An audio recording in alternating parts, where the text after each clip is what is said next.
Arsenal will take their first Champions League trophy. Yes, I believe so, and I will explain why in this video. Welcome to our pre-match analysis for the Champions League final, the long-awaited Champions League final that will see Paris Saint-Germain of Luis Enrique taking on Arsenal of Mikel Arteta.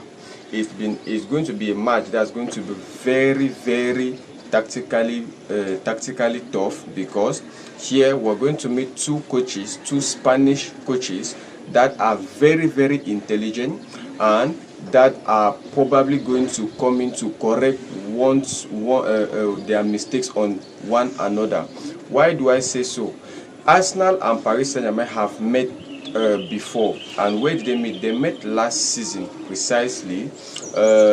They met, I think it was in the semi-finals of the Champions League, where Paris Saint-Germain had to defeat Arsenal. Take note, with difficulties, because the first leg was 1-0, the second leg was 2-1, okay? Hence, it was not a very mild, very large score, okay?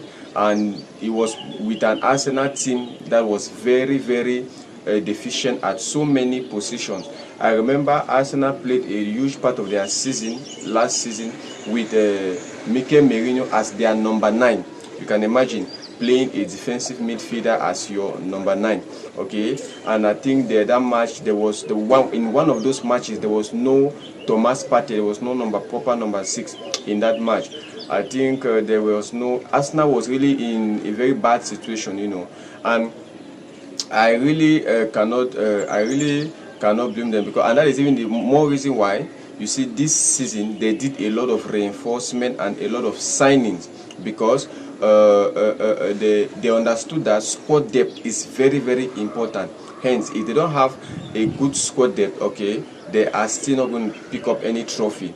And fortunately for them, they did what they had to do, and the same injury blow still touched them this season. If you remember, where there was a time where Odegaard was injured. Odegaard had been injured for a very long time. Bukayo Saka was injured, okay. I think Martinelli was injured. Gyökeres have been injured. Havertz have been injured.